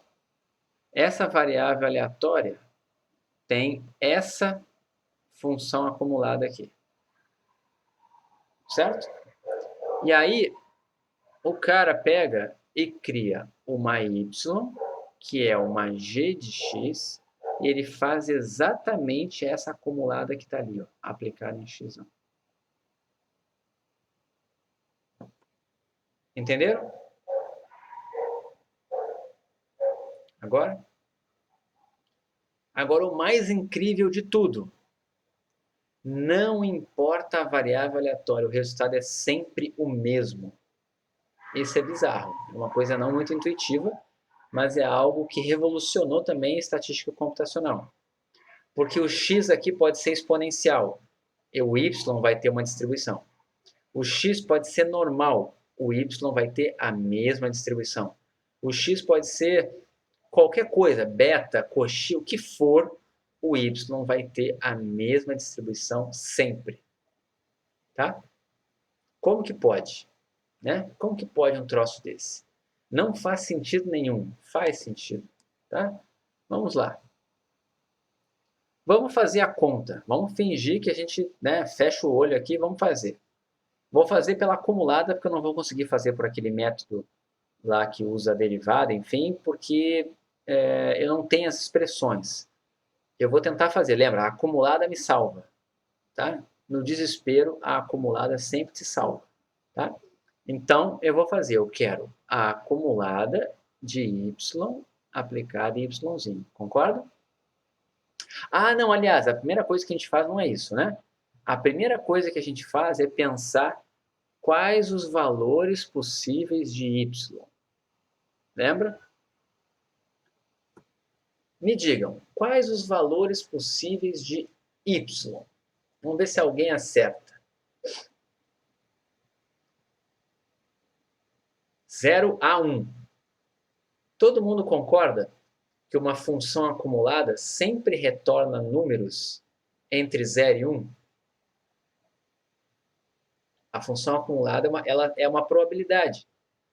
Então, eu já sei que o y vai pertencer ao intervalo 0, 1. Essa é uma primeira característica interessante que a gente está observando aqui. Seja lá a conta que eu fizer, lá no final eu vou ter que o y pertence a 0, 1. Tá legal? Agora vamos fazer a conta então. Eu vou por enquanto fazer sem olhar, né? Só seguindo a parte que já sei que é por definição. Fzão de y, por definição, é probabilidade de yzão menor ou igual a yzinho. Sempre que eu falar para você, faça pela acumulada, vai começar assim, com isso aqui e depois isso aqui. Certo? Vamos agora para o próximo passo. Quem é y? O y é exatamente f de x, concordam? Notem que é muito importante aqui usar o índice, tá? Porque senão você vai se perder. A gente está calculando a f de y, mas o y é função da f de x, certo? Então, muito cuidado aqui. No lugar do y aparece f de x. Ok? Então, estamos aqui.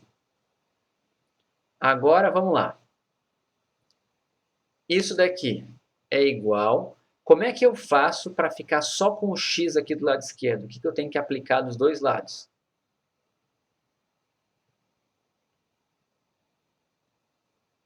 A inversa. Então, isso daqui vai ser probabilidade de f de x menos 1 aplicado em f de x. Ok? Esse primeiro pedacinho aqui? Estou aplicando a inversa.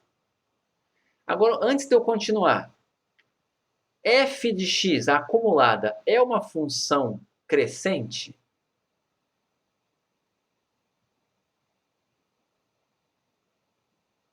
Sim.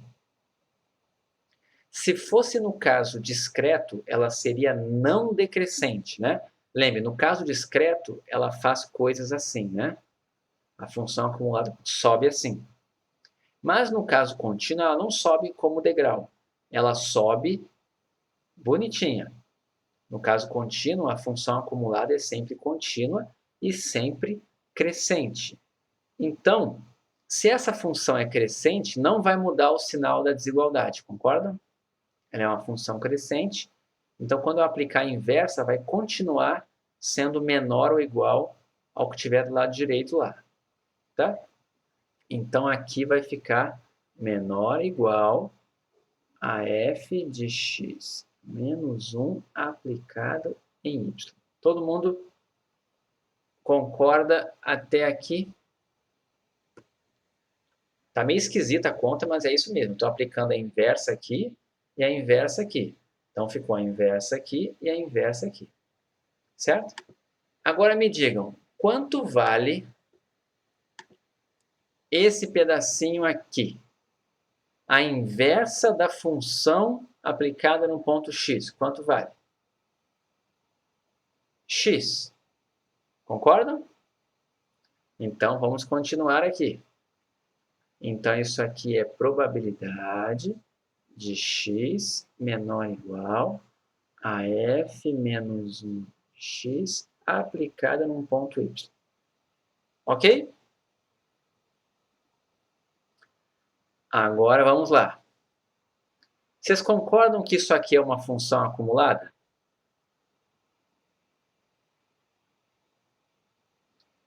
Y é um número, é um ponto. Então, o que está do lado direito é um ponto. Isso aqui é a probabilidade de x menor ou igual a um ponto. Então, vocês concordam que eu posso escrever como fzão de x aplicado nesse ponto? Todo mundo concorda comigo? X menor ou igual, acumulada de x. Mas quem é o ponto aqui? O ponto é exatamente f de x menos 1 de y. Concordam? Todo mundo entendeu o que aconteceu aqui? Olha para isso aqui como sendo um ponto. Então, o ponto está ali dentro. Agora, olha o que a gente tem de novo aqui. Eu estou com uma função aplicada na sua inversa, aplicada num ponto. Quanto dá tudo isso aqui? Yzinho. Olha que coisa esquisita. Deu Yzinho. Só por aqui a resposta já está dada. Mas se você não enxergou ainda, vamos encontrar a densidade. Essa é a acumulada, certo? Quem é a densidade? É a derivada da acumulada em relação a y, certo? Toda essa conta de cima deu y. Qual é a derivada de y? 1. Qual era a variação que a gente falou que dava mesmo? Quais os valores possíveis de y que a gente disse lá no começo? Para y pertencente ao intervalo 0, 1 e 0 caso contrário. Que densidade é essa?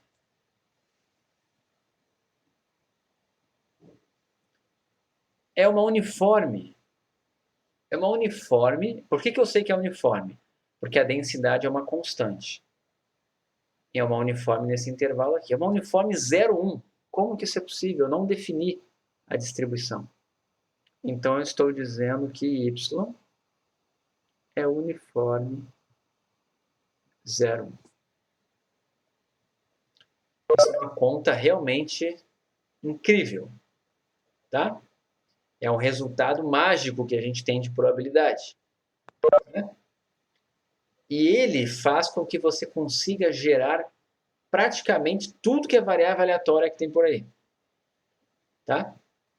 Olha só qual é o macete disso aqui. E eu já tinha comentado ele, vale a pena para vocês enxergarem por que isso aqui é útil, tá? Não sei se vocês estão percebendo assim a grandeza desse resultado aqui. Mas vamos olhar. Olha só o que a gente fez aqui, ó. Se você conhece a acumulada de uma variável aleatória e você criar uma variável aleatória que é igual a essa acumulada, essa variável aleatória vai ter distribuição uniforme 0,1. É isso que está dito aqui, tá? Então, na prática, você pode fazer o contrário. Você pode associar a uniforme com qualquer acumulada, tá? Então, eu vou falar para vocês o que a gente faz na prática com esse resultado aqui, tá? Lembra que eu disse para vocês que se x é uma exponencial lambda, então a f de x era 1 menos esp de menos lambda x. Certo? Isso aqui? Todo mundo está acompanhando aqui? Eu vou falar um troço que não é probabilidade, certo? Isso é inferência, isso é geração de números aleatórios, é simulação estocástica, é uma coisa mais avançada, tá? Mas acho que ajuda vocês a entender que vale a pena estudar esse troço. Isso daqui, ó, tá? É uma f de x, é uma função de x. E esse xzinho que está aqui é uma variável aleatória na prática. É uma variável aleatória que tem distribuição exponencial. E esse aqui da esquerda, na prática, a gente acabou de enxergar que vai ser uma variável aleatória uniforme 0, 1. Certo? Então, olha como é que você faz para simular valores de uma exponencial. Você vai no computador, e simula, por exemplo, um valor de uma uniforme 01. Então, vou botar aqui assim, ó, passo 1. Vai na sua calculadora aí e escreve RND. Você vai simular um valor de uma uniforme 01. Certo? Ok? Vamos assumir que você obteve o valor Y, tá? E você chama esse cara aqui, chama de Y. Ok? E aí depois, o que você vai fazer? Você vai fazer esse seu Y igual àquela expressão que está ali. Certo? E aí você vai isolar o x. Daqui você conclui que o x é igual a menos ln de 1 menos y sobre lambda. Lembra da aula passada que apareceu um troço com essa cara aqui? Todo mundo entendeu o que eu fiz aqui? Se o y tem essa cara dessa acumulada de x, então o x tem essa cara aqui. Eu fiz a inversa. Eu isolei o x aqui. Dá isso aqui. Tá? Tem algumas linhas que eu pulei aqui. Todo mundo entendeu o que está aqui? Todo mundo entendeu? Então, a minha conclusão aqui, ó, logo, x será um valor gerado de uma exponencial lambda. Olha que coisa surreal. Então, se alguém falar assim para você, simula para mim um valor de uma distribuição qualquer.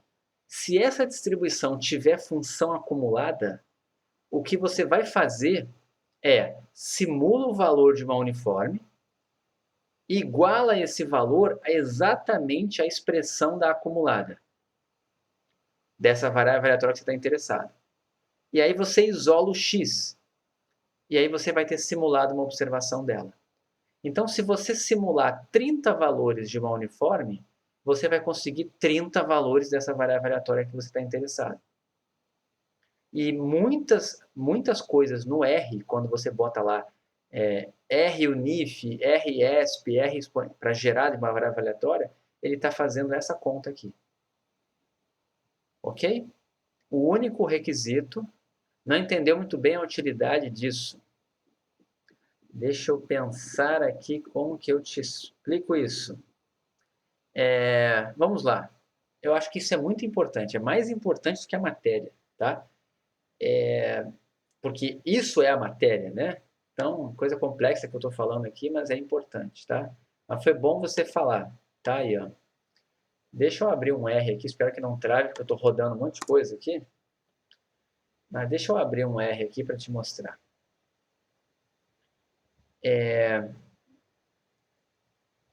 Eu vou tentar ilustrar para você onde que isso entra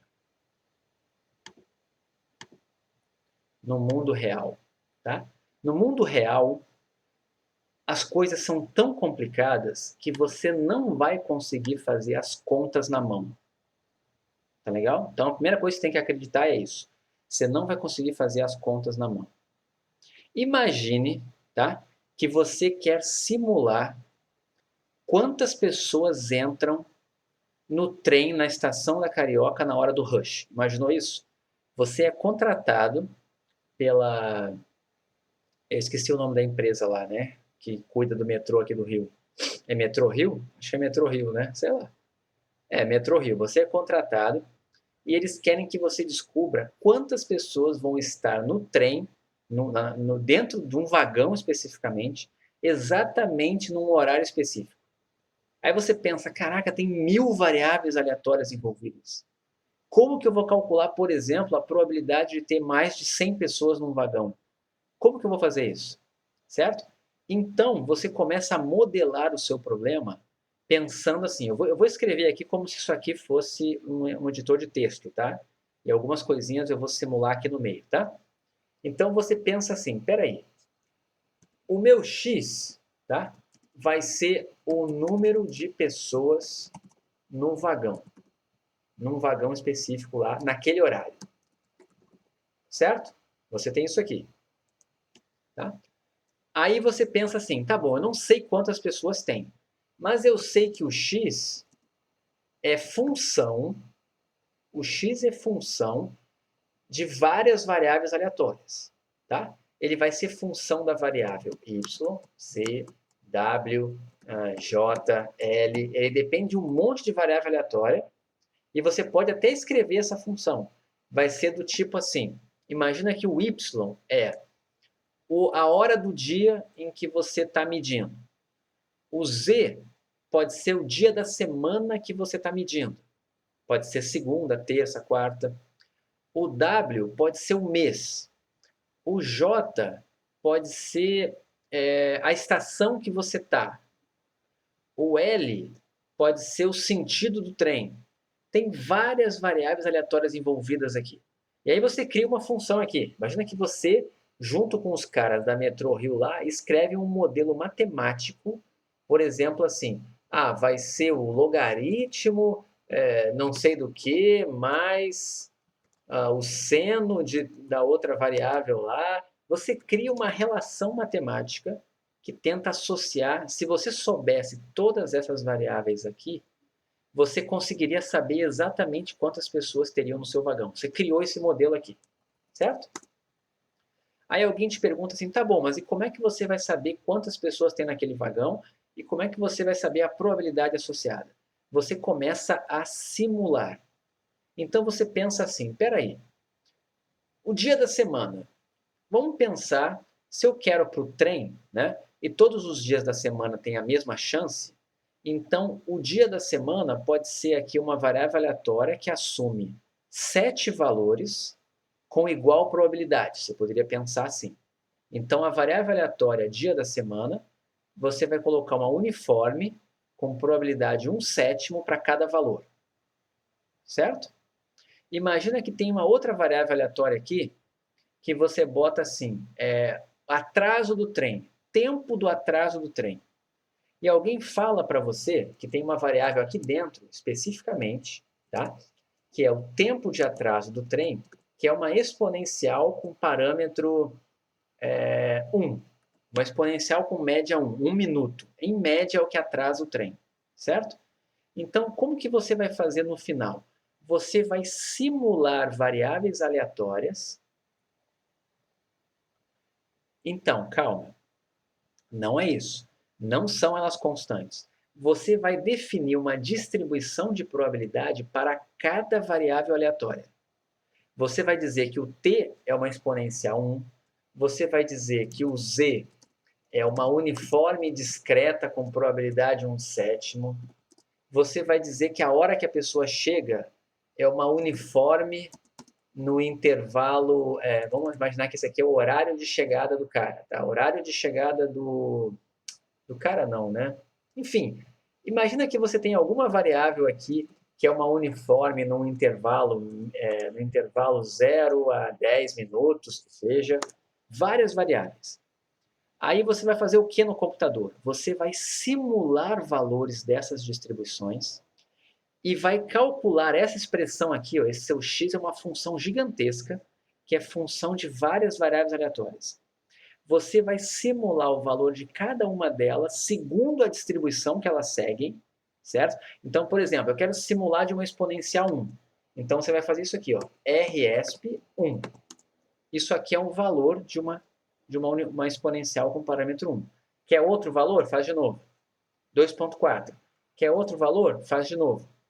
Se você fizer isso aqui muitas vezes, se você pegar uma exponencial, né, estava com parâmetro 1 aqui, você gerar 1000 valores de uma exponencial 1 e fizer um histograma, olha o que você vai obter. Você vai obter isso aqui, ó. Esses são os valores que você vai ter na sua amostra. Isso aqui é exatamente a densidade de um exponencial. Se você fizer o gráfico, dá isso aqui, certo?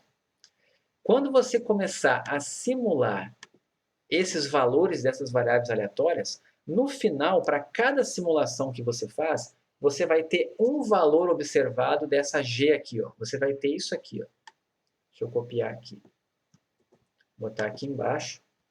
Você vai fazer o seguinte, você vai simular o Y, e o Y vai dar 0,3. Você vai simular o Z, vai dar 1. Você vai simular o W, vai dar 4. Vai simular o J, vai dar 1,6. Você vai simular todas essas variáveis aleatórias aqui que você tem, que são milhares, entendeu? Simula todas elas, e com base nisso, quando você aplicar aquele modelo matemático que você tinha lá, você vai ter um valor de x. Ok? Você vai ter um valor de x. O que vai ser esse x aqui? Número de pessoas no trem para essas condições aqui. Ó. Aí você vai simular agora novos valores de cada uma dessas variáveis. Um novo y, um novo z, um novo w, um novo j, um novo l e um novo m. E aí você vai obter novos valores aqui, vai aplicar a função, vai obter um novo x. Você vai fazer isso tipo 5.000 vezes, 10.000 vezes. No final, você vai ter uma amostra de x. Então, no final, você vai poder fazer um histograma de x. E se por acaso o seu x der essa cara aqui, ó, isso daqui ó, não deixa de ser uma distribuição de probabilidade. Você vai poder calcular qual é a proporção de vezes que saiu um valor maior do que 3. Isso é a probabilidade de x maior do que 3. A moda dessa distribuição aqui vai ser a moda da variável aleatória x. A média desses valores aqui vão ser o valor esperado da variável aleatória x. Certo? Então, assim, onde que vai entrar simulação? Em tudo na vida. Porque você não vai conseguir fazer a conta. Para você poder fazer a conta aqui exata, se você quisesse saber, por exemplo, aqui, tá? Qual é a probabilidade de x maior do que 2? Você ia ter que fazer aqui uma integral de dimensão igual ao número de variáveis que você tem. Certo? Dessa função g. Ok? Então ia ser uma função dy, dz, dw, dj, dl, dm, é uma integral múltipla aqui, certo? Gigantesca. Não tem como fazer isso na mão, isso não tem uma expressão analítica, tá? Então, como que você resolve essa integral? Você vai fazer integrais calculando áreas embaixo de curvas como aquele histograma lá, certo? E tudo isso a partir da simulação de cada uma dessas componentes aqui. Ó. Alguém perguntou para mim, mas está assumindo que são todas independentes? Não. Você pode criar variáveis que têm relação uma com a outra. Então, você pode criar uma variável que depende de uma outra. Então, assim, o atraso depende de uma outra variável, que depende do tempo, que depende de não sei o quê. Você vai colocando distribuições. Qual é a probabilidade do tempo estar ruim? 10%. Então, você faz uma simulação. Simula 1000 valores do tempo. Aproximadamente 10% deles vão ser tempo ruim e 90% vão ser tempo bom. Você vai fazer uma simulação, você vai fazer milhares de simulações, onde a maioria delas vai ter tempo bom e algumas delas vão ter tempo ruim, certo? Quando você simula o dia da semana, você tem 7 dias na semana.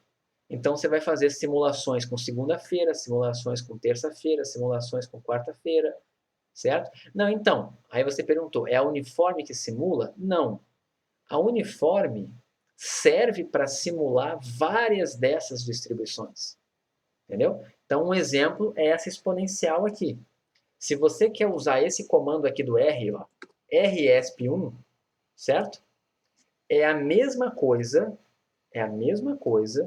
que fazer isso aqui, ó, menos logaritmo de 1 menos RUNIF 101 dividido por 1. Olha o que eu acabei de escrever aqui.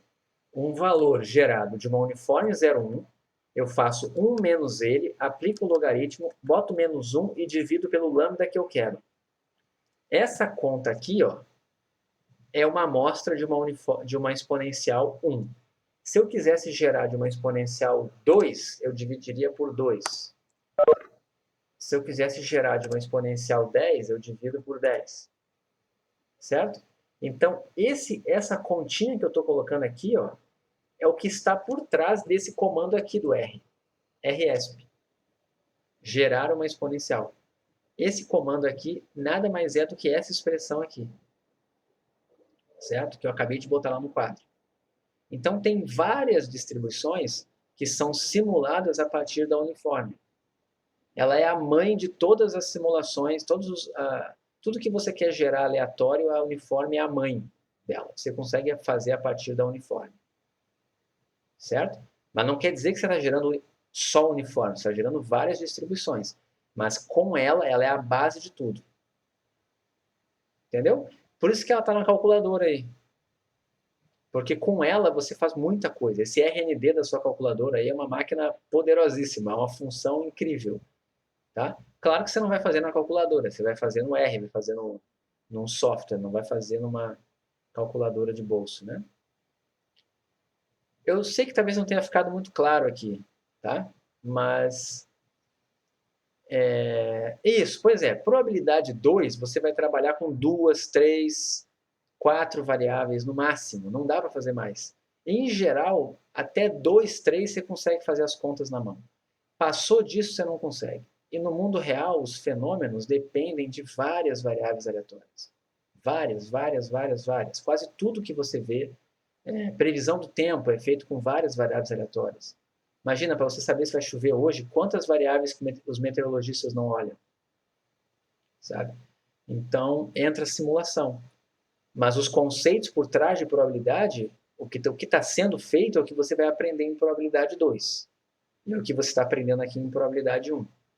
Tá? Só que você vai fazer tudo via computador. Ok? Deixa eu parar algumas coisas aqui. Eu sei que o finalzinho da aula eu saí um pouquinho aqui da matéria, mas não do assunto.